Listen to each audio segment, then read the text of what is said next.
Olá, pessoal! Sejam bem-vindos a mais um vídeo aí da nossa série sobre CCBB BH. Estou aqui com Danilo Filho, coordenador educativo aqui do CCBB. Muito obrigada, gente, vocês que têm acompanhado aí, né, nossos episódios, nossas séries aí de vídeos sobre esse espaço lindo aqui da nossa Praça Liberdade, mostrando o nosso entorno aí da Praça da Liberdade. Então, vamos caminhar para a gente poder ver mais detalhes, né, Danilo, sobre esse espaço aqui. Gente, olha, aqui tem muita coisa para poder falar. Como eu falei com vocês no primeiro vídeo, a gente está recortando, né, Danilo? Para poder mostrar, assim, tantas informações que tem aqui. E aqui tem várias coisas, né, para a gente poder falar, né? E é impressionante, assim, a gente chegou nesse espaço e é inegável. A primeira coisa que chama a atenção das pessoas quando entram aqui é a escadaria, né? Isso se abre, né? É verdade. Um imaginário de um palácio, né? Uma escadaria que desce. É porque a gente tem muito isso, né? Totalmente. E os vitrais também, né, Danilo? Total. Que gritam aqui, assim, né? E foram restaurados, então tem toda essa estrutura. E eu acho que é isso. São elementos da alta classe, assim. Por isso que faz parte desse imaginário infantil nosso, de contos de fadas mesmo. Exatamente, até de referência, até traga aqui, né, os vitrais com referência da mitologia grega, enfim, salas que testemunham inúmeros acontecimentos importantes, né? Exato. Não só em Minas, mas no Brasil. Exato. Então tem... presença, assim, onde que a gente imaginaria que a gente pisaria no mármore de Carrara, né? Assim, é esse imaginário que a gente tem. Eu lembro uma vez fazendo uma visita aqui com crianças e tal, uma visita teatralizada, aliás, uma criança disse assim: eu sei porque que chama mármore de Carrara. Eu falei, por quê? Porque além de caro, é raro. Eu achei incrível essa combinação. Porque Adorei. ele fez uma leitura do que é mesmo. Assim. É caro, porque vem de uma região muito específica. Exatamente. E é raro porque não tem nem em outros lugares, só tem ali mesmo. Então, exatamente. A gente imaginar que a gente pisa e aí pensar nesse lugar. É, né? Verdade, Danilo. De restauro, de memória, que a gente falava lá fora no primeiro vídeo. Sim. Que é a ideia de preservação disso, porque não tem como repor, né? A gente não consegue repor isso, então precisa preservar mesmo para que a gente continue tendo acesso a isso tudo que acontece. Sim, exatamente. E eu fico pensando assim, esses diversos elementos aqui devem muito chamar a atenção, né, do público. E assim, tem muitos elementos porque a gente pode destacar aqui, né? Por exemplo, isso aqui, né, Danilo? Vamos começar assim, vamos dizer assim, começar pelo começo. Eu estou sendo enquadrada, Daniel? Né? Não, vamos em linhas gerais. Se precisar de dar zoom aí, eu te falo, tá? Mas então, vamos falar desses elementos, né? Desses, enfim, posteamento, né? Desses... Que incrível, né? Esses... falou lá no início, a gente vê aqui, claro, até da lembrança da arte grega, romana, né? Daquilo que é presente lá. Então, a gente tem a coluna de novo aqui muito forte, mas a gente vai vendo alguns elementos que trazem da mineridade. A gente tem aqui também os ramos de café, né, estilizados, obviamente, mas a presença está forte aqui também. Então, tem essa apropriação desse elemento, mas com esses detalhes que remetem à nossa cultura e à nossa origem. Né? Sim. Fala de esse, né, bronze, esse bronze dourado, assim, com um mármore aqui presente, com essa pompa, né? Sim. Né, é bem isso mesmo. E que se estende aqui pelo gradil, né? Por esse corrimão, né? Guarda-corpo em ferro fundido e metal dourado. Então, que traz, né, esses elementos. E aí, até é bom destacar, assim, essa decoração interna mescla, né? Então, esse caráter elegante, mas também sombrio, assim, né? De um espaço, né, projetado dentro desse caráter, né? Enfim, da segurança pública e tudo mais, mas que traz esses elementos também, enfim, dessa pompa, né? Desses e é legal, elegância. A gente estava falando do neoclássico, mas a gente tem elementos aqui também do Art Nouveau e do Art Deco. Aliás, né, o Luiz Signorelli, junto com o Rafael Alberti, foi o precursor do Art Deco aqui em Belo Horizonte. Né? Tanto que a gente vai ver essa presença mesmo do Art Nouveau aqui com esses elementos muito voltados para a natureza. Aqui, Daniel, se puder voltar se puder mostrar esses detalhes, talvez daqui acho que dê para desses detalhes aqui que ele está falando, tá vendo? Que remetem à natureza, né? Esses detalhes que trazem a inspiração, vem do que é orgânico. Então a gente vai ver retorcidos, esses elementos curvilíneos, Sim, elementos naturais presentes, casando, obviamente, com os elementos geométricos que fazem referência ao Art Deco, né? sim. E é legal perceber isso também em outros prédios aqui da Praça da Liberdade. Então você vê que teve essa, enfim, essa harmonia, né? Desses elementos arquitetônicos. Pensando junto, né? Eles Isso. precisavam fazer parte do mesmo conjunto. É, exatamente, não se perder. Daniel, vamos subir um pouquinho, porque a gente quer falar também sobre esses vitrais, né, Danilo? Chegou a hora, eu né, acho que é legal de a reparar gente- esses Exato. vitrais, né, de temas religiosos que encontramos, né, com referência na Isso. mitologia grega, que tem várias curiosidades, né, Danilo, que você Sim. pode trazer, No primeiro né? vídeo, né, a gente falava sobre a presença dos leões lá fora, né, Uhum. como esses elementos de Secretaria de Segurança Pública, de poder. E eu falei que aqui dentro também tinha um outro. Assim. Poucas pessoas observam, identificam onde estão esses leões. Sim. E a gente vai conseguir ver 4 deles aqui nesse vitral. Vou jogar aí uma enquete, uma pergunta, um quiz. Será que vocês conseguem identificar onde estão esses 4 leões? É aqui, verdade. antes de eu revelar para vocês. Boa, Danilo. Daniel, dá um zoom aí para ver se a Olha só galera se vocês consegue conseguem ver. Porque realmente, né, Danilo, a gente passando aqui rápido, passa despercebido, né? Você faz uma análise do todo, Do né? todo. Mas não tem esses detalhes. E é muito engraçado, porque assim, poucas vezes a gente tem a oportunidade de ver um vitral tão de perto. Porque o lugar onde a gente mais os vê, né, por exemplo, quando a gente vê aqui na igreja de Lourdes, eles estão no alto. No assim, alto. então você não tem acesso aos detalhes. Aqui não, a gente pode chegar próximo. Óbvio, a gente não toca, né, nesses vitrais. Exatamente, para gente. preservar, mas eles estão muito próximos. Esses vitrais eles foram construídos, todos eles, pela Casa Conrado, lá de São Paulo, que à época era a casa responsável por fazer, que tinha toda essa destreza e a técnica para produzir vitrais com tamanhos detalhes. Assim, presentes. Mas vou revelar, então, para vocês aqui. Daniel, chega mais. Então. A gente tem aqui um leão, só um minutinho. Olha que interessante, gente. Que tem essa cara meio de, né, desses... uma coisa grega antiga, ali em cima a gente tem um outro também, parece um grande monstro, assim. Sim. Justamente para trazer essa ideia de aqui protegendo. Dá para ver aqui, né? Uhum. E aí a gente tem mais 2 do lado de cá, que traz a ideia da simetria também, né? Então tem de um lado, tem de outro. A gente tem um em cima e um que vai descendo pelos ramos de café também, que a gente já viu que estão presentes com muita força aqui dentro. É verdade. Descendo, né? Em vários momentos. Uhum.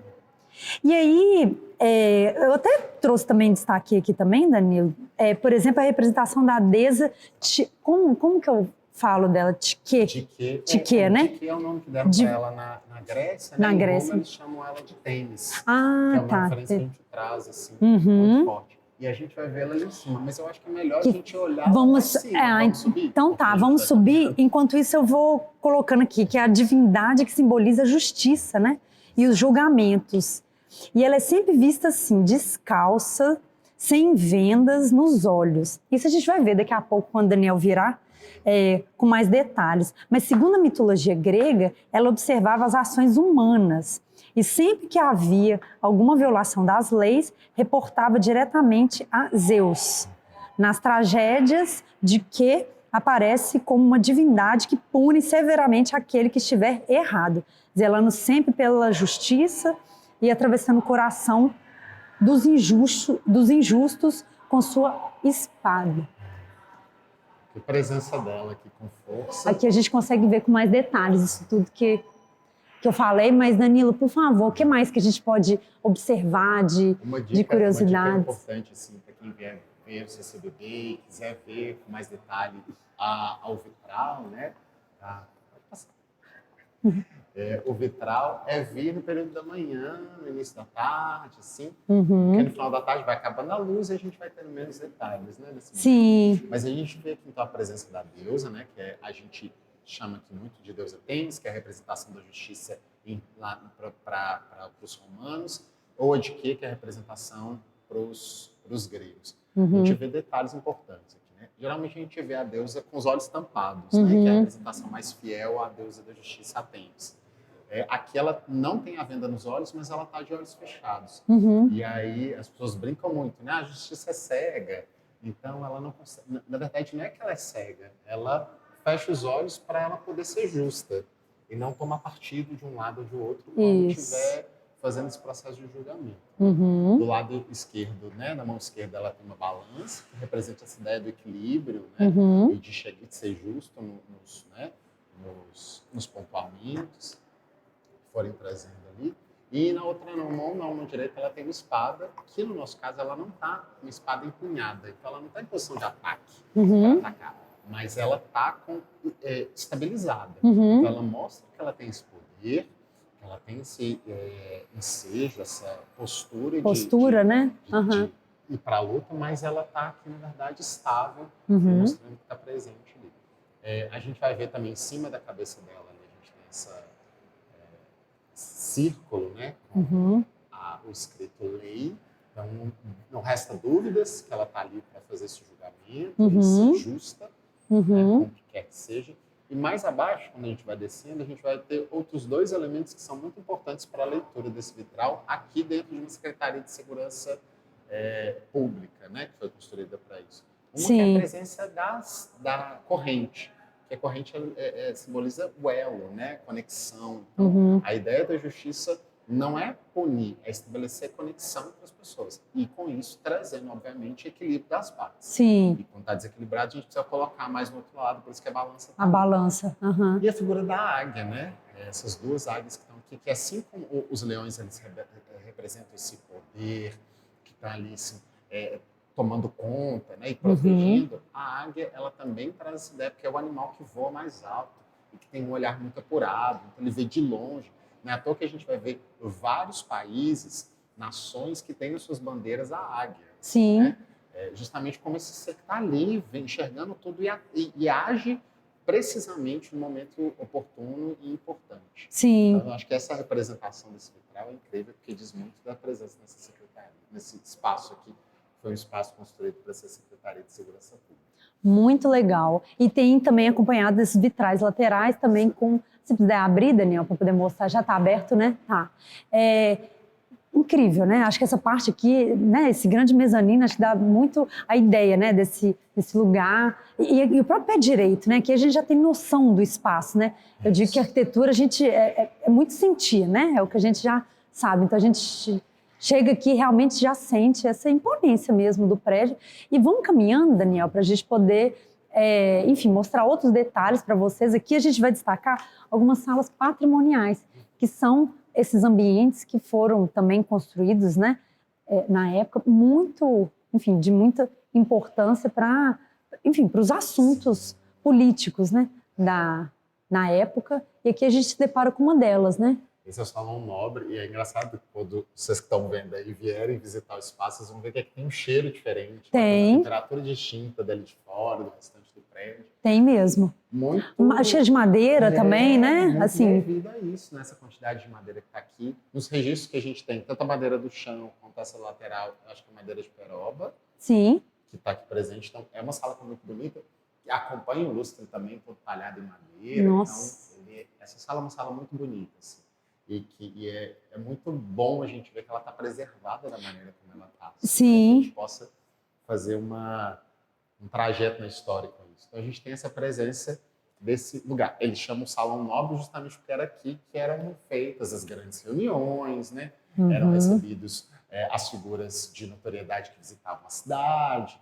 Né? Você falou lá da reforma da praça lá em 1920 pela vinda dos reis belgas. Mas em 1931, Belo Horizonte recebeu também a visita dos príncipes ingleses, né? O Harry, o George e o príncipe Harry, que eram os dois que teoricamente o Harry era o pai da rainha Elizabeth, né, que acabou de falecer. Então eles vieram para cá, mas o Edward era o primeiro, né? Era o que sucederia, né? Seria o rei ali, mas ele abre mão do trono 6 meses depois para poder se casar com uma norte-americana, na época que a monarquia inglesa não permitia que os reis casassem com quem não fosse da realeza. Que não fosse. E aí eles vêm aqui para poder, afinal de contas, a presença desses reis não é porque a gente pensa, 1931, né? Belo Horizonte é uma cidade muito pequena. Né? O que eles vieram fazer aqui, né? Fazer aqui o quê, né? Os próprios reis belgas, né? E não é à toa, né? Eles vieram todos enxergar toda a exploração de minério que eram de empresas que vinham nesse país. Né? Então, os belgas primeiro, E depois os ingleses, que aqui na região de Ouro Preto, na região que faz exploração desse minério, Exploram. eles vêm para isso. E eles ficam hospedados em Belo Horizonte, passam uma noite aqui, ficam hospedados no Palácio do Governador, né? No Palácio da Liberdade, mas tem um jantar que acontece exatamente nessa sala. A gente consegue ver umas fotos. Vem cá, aqui, Daniel, pra você poder mostrar. nessa... Inclusive, se estiver caminhando, assim, podendo ver também o detalhe, né? Enfim, das cadeiras. Essa não é a mesa que estava na época lá, obviamente, né? Nós estamos falando de 1931, mas isso é uma das últimas mesas que fizeram parte aqui do acervo, que fizeram parte disso tudo. Mas aqui nessas fotografias a gente consegue ver aqui à noite. Nessa sala? Exato, era exatamente uma fotografia desse jantar. Consegue mostrar, Daniel? Porque tem o vidro, né? Ah, mas dá para ter uma noção. E foi esse jantar, assim, então era uma mesa grande, assim, esses príncipes foram recebidos aqui. Quando eles entraram, né, a gente consegue ver aqui na lateral, eles foram recebidos pela banda do Automóvel Clube, pela orquestra do Automóvel Clube, que eles tocaram, a orquestra tocou o God Save the Queen, para eles entrarem, tinha toda uma ornamentação, aí vieram jantar aqui. Aí tem uma curiosidade que a gente vê nos jornais à época, a gente pesquisando, que lá eles colocam o menu que foi servido. Assim. Eu acho isso a coisa mais fantástica, porque vários pratos, mas o prato principal era um caviar beluga molossal, caviar finíssimo, que foi servido sobre uma pedra de gelo que do interior saltavam luzes coloridas. O que a gente sempre se perguntou aqui é como, em 1931, se tem uma tecnologia ao ponto de você ter luz colorida saindo de dentro de um bloco de gelo, assim, que não derrete aquilo. Porque hoje a gente pode contar com LED, né? Sim, por exemplo. Mas em 1931 é isso.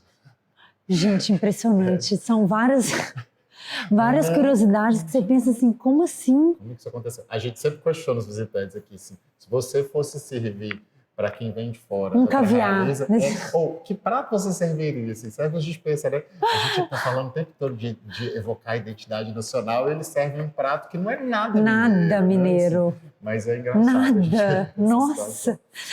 Aqui a gente vai ver, ainda tem imagens aqui do Olegário Maciel, que era o governador, né? À época era chamado de presidente do estado, não é? Governador de Minas Gerais à época. E a gente tem um busto dele ali também, que é muito engraçado. São todas as anedotas, né, que a gente vai trazendo, curiosidades que a gente vai pesquisando.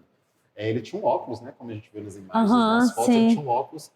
Eles retrataram, a gente vê que tinha a estrutura de um óculos, mas ele não queria ser representado com óculos, então ele mandou tirar o óculos depois. Depois que já estava pronto. Então ficou assim. Aí tirou e ficou só com o óculos, sem óculos, ele presente. Gente, acho que o teto é uma coisa muito bonita. Muito para poder destacar. Todos esses detalhes do café com muita força, esses cores de café presentes ali. Essas referências, né? Isso é incansável. Assim, sim, e gente, olha o piso, né? Eu sempre gosto de mostrar também os pisos, né? Assim, enfim, o detalhe do desenho, da composição dele. O Daniel tá mostrando no teto, mas depois você vem aqui pro piso, Daniel, incrível, assim. O detalhe, né? Dos encaixes, os moldes. Muito, e a gente vai ver que a madeira no piso é muito presente no prédio como um todo, mas em determinados lugares a gente vê desenhos distintos da colocação. Eu acho lindo isso. Lindo. Nossa, não fica monótono, né? Exatamente. Gente, vamos caminhar. Agora, eu acho que seria legal a gente ver, porque a gente está falando desse processo todo, a gente vai falar um pouco dessa transição, né, entre uma coisa e outra, talvez para a gente olhar a sala do lado ali, que é a outra sala histórica que a gente tem, que é a sala do secretário. E essas exposições são permanentes, né? Então isso é legal, gente, porque às vezes tem muita gente que vem motivado, né, pelas temporárias, mas é legal a gente, né, mostrar também essas permanentes e que também já vai aproveitando, né, para poder ver o piso, que é bem o que o Danilo está destacando, né, enfim, dependendo de qual sala, enfim, o desenho próprio, mas aqui no próprio corredor mesmo a gente já tem esses detalhes e, na verdade, a gente entende esses ambientes, né, desses permanentes como as salas patrimoniais, né? Então, é um espaço que guarda um pouco da memória desse prédio, né? Que foi para que a gente ressignifica, tem as exposições dos artistas que vêm aqui, Sim. mas é legal também ter algo que nos lembre que isso aqui não foi sempre dessa maneira, né? Não teve esse objetivo. Para que ele foi construído? Construído. Né? Qual foi a ideia? Aham. E aí a gente relê um pouco. Eu brinco muito porque antes eu não fazia a mínima ideia de secretária de Segurança Pública, mas eu sempre tive lá na minha carteira de identidade, né? O órgão expedidor, SSP-MG, SSP-MG. de Segurança Pública. Aham. E aí quando eu vim trabalhar aqui, eu falei, gente, tô voltando a um lugar descobri que lugar é esse. Finalmente, né? Descobriu. É verdade, gente. Isso é uma coisa que só aqui de Minas vai saber, porque todo mundo... Quer dizer, agora não, né? Acho que essas identidades novas tem, mas é tudo assim, SSP-MG. Então, qualquer mineiro que estiver vendo aí sabe, é só olhar. Se não sabe, é só olhar, a identidade está lá. O órgão expedidor. Os mais antigos. Aqui a gente segue ainda no mesmo estilo da outra sala de obra, né? Então, com a parede coberta, uma grande parte dela com madeira. O cheiro, né, Danilo? A gente aqui tem 2 portas, né? 2 portas, é engraçado. Não, né? eu achei demais isso. Demais. Aliás, o prédio todo tem muitas portas, né? É engraçado que o detalhe é que sempre você consegue ter acesso a todo o prédio ao redor dele sem precisar passar pelo corredor. Aham, parece meio esconderijo, assim, né? Parece... E essa aqui é tipo a sala do secretário, né? Isso, era a sala do secretário. Então a gente vai ver que tem esse ambiente, tanto de receber pessoas, convidados que estavam aqui presentes, os móveis muito bonitos, muitos, que dialogam com os detalhes que estão em cima. Então a gente vai ver isso aqui. Tipo uma rosácea, né? Isso. É. Tá presente aqui. Nos móveis aqui em cima também, a gente vai ver esses detalhes. Tudo comunica, né, Danilo? Você vê que é uma época que realmente tinha as referências, assim, né? O mobiliário, junto com parede, teto, piso, enfim, tá tudo bem integrado, né, aqui, Daniel, nesse aqui também na mesa. Também de uma construção de um prédio, como ele foi o último prédio aqui na praça, então era o momento que a cidade também já estava tendo um pulso, né? Já estava tendo mais dinheiro também, verba para poder fazer isso. Né? Então, você vai ver mais requinte também, que vai ganhando esses lugares. E a gente tem aqui na entrada o banheiro do secretário, né? Nossa! É uma suíte. É um escritório suíte. Gente, olha que legal, gente. Então, bacana. Vem cá, Daniel, vamos ver o banheiro. Meu Deus! O tamanho mictório. Quem vem aqui tem a oportunidade de... Olha que legal. Gente, olha o pé direito disso aqui. Que incrível. Muito legal. Então a gente vê se... você está mostrando o pé direito, né? São os azulejos. O piso, né, gente? O piso de mármore também. Então ele tinha um banheiro particular. Tinha um banheiro particular. E o armário também interno. Olha que bacana. A gente pega a própria, enfim, estrutura de vedação, né, mesmo do prédio e articula com um mobiliário. Uau! Sim. Os detalhes, de recuperação de alguns elementos. Isso fez parte do projeto de restauro esse ambiente, né? No outro vídeo, gente, com mais detalhes, a gente vai falar com vocês sobre essa... E aqui tinha uma porta que sai, né? Ou seja, se ele quiser sair daqui e para outro... já vai direto no elevador. Nossa, então não precisava nem de... Não, passar pela comum, para as pessoas. Você vê isso? Uau! Nossa, então assim, Danilo, muito bacana, né? Isso tudo que a gente viu aqui, né? As salas patrimoniais, encerrando aqui com a sala do secretário, né? Traz muita história pra gente, né? Muita história. E assim, gente, nós vamos encerrar então esse vídeo mostrando uma área muito legal para vocês. Então vamos lá, vamos caminhar, né, Danilo, para a gente poder... Porque a gente está vendo aqui essa história toda, né, desse prédio, desse período de 1971, né, 1970, quando é inaugurado. A gente falou da praça no primeiro vídeo, né? Assim, tá? Sim. E a gente vê que essas reformulações não param, né? E eu gosto sempre de trazer o público quando a gente faz visita aqui para ver aqui, porque aqui a gente tem uma visão do edifício Oscar Niemeyer. Ai, que incrível, gente, olha. Dá mais um salto na história, né? Sim. A gente consegue pegar vários momentos. Vários momentos. Gente, o que o Danilo falou é fantástico. Bom, eu vou até voltar aqui um pouquinho, só para poder trazer para vocês essa questão, né, do patrimônio e tudo mais.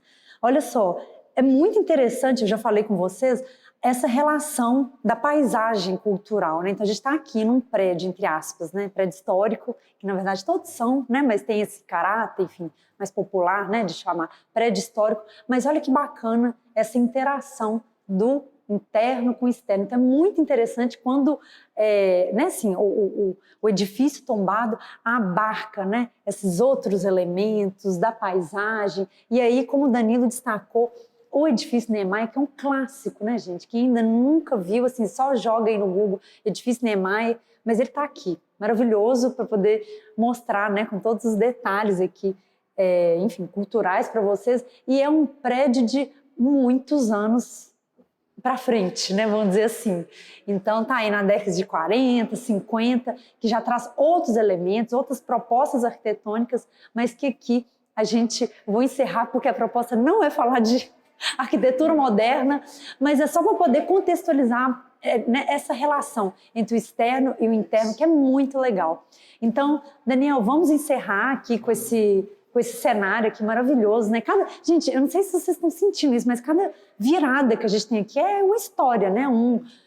É um respiro, assim, nossa, cultural. Então, assim, eu estudei para estar aqui conversando, né, com o Danilo, mas o tanto que a gente vai aprendendo e vendo, e realmente é só vindo aqui para poder sentir isso tudo que ele está aqui falando. Essa questão até sensorial mesmo, né? Do cheiro, enfim, essa... Visão, né? De você sentir mesmo o espaço. Então, já fica aí meu convite, claro, né? Para vocês poderem vir conhecer esses espaços, não só permanente, mas também as exposições que a gente vai mostrar em algum vídeo aí para vocês, com exclusividade, o que está aqui rolando hoje. Mas que eu vou fazer uma curiosidade aí para vocês. Mas é isso, então muito obrigada Danilo pela disponibilidade. Gente, não esqueçam, por favor, de dar um like e curtir, quer dizer, dar um like e curtir é a mesma coisa, mas se inscrever no canal.